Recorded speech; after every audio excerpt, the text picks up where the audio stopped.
నక్షత్రుడు బతుకుడెట్లో లోహితాసుడు జీవించుడెట్లో. ప్రాణేశ్వర, ఆకలి తప్పుల వల్ల ముప్పు తొలగి నక్షత్రము లోహితాసుడు మనగలిగినారు. వీరును ఫలములు గుసిప్పుడు దేవి బలములు ఎట్లు వచ్చినవే? ఎట్లు వచ్చినవా?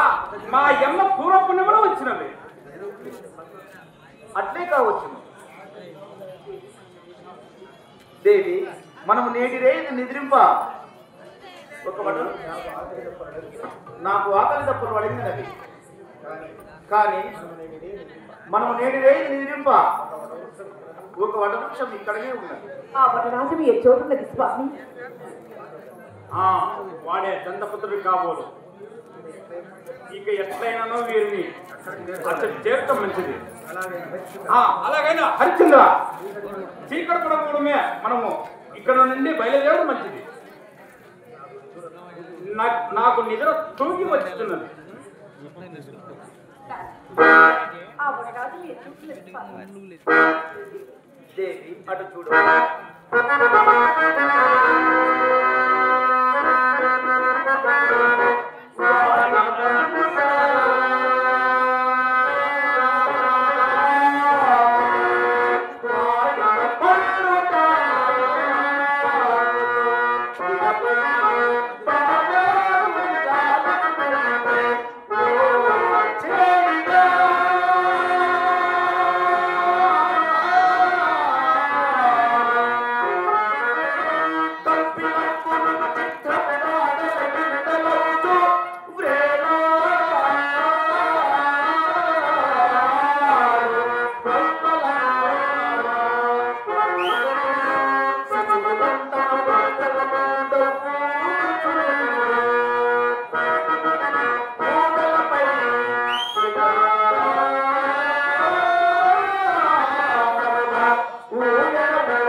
నన్ను ఈ భూతాశ్రయ స్థలంలో తెచ్చుకువా ఏమి?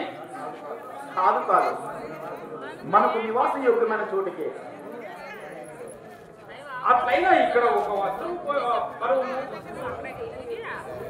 దేవి శైవ యోగ్యముగా ఇక్కడ నిలవలు చేసుకోవడం మంచిది.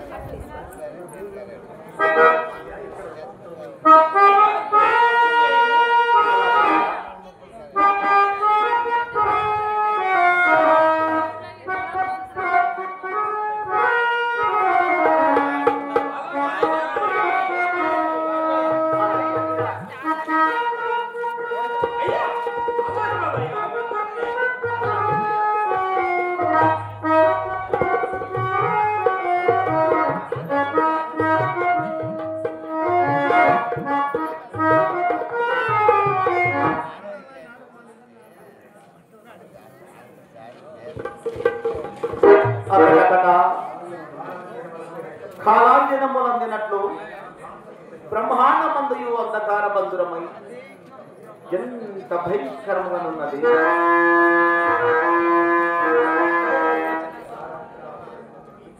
నిద్రావస్థలో ఉన్న వీరికి ఏ ఇక్కట్టు రాకుండా చెప్పేవాడు కదా.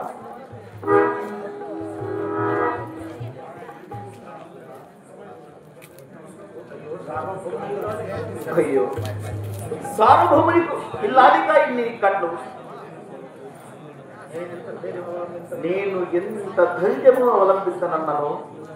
శుష్కోప వాష కృషి సూదిరాలపై పయ్యద పొంగు పట్టుకొని పడుకొని ఉన్నాయి. నా హృదయ సంకల్పం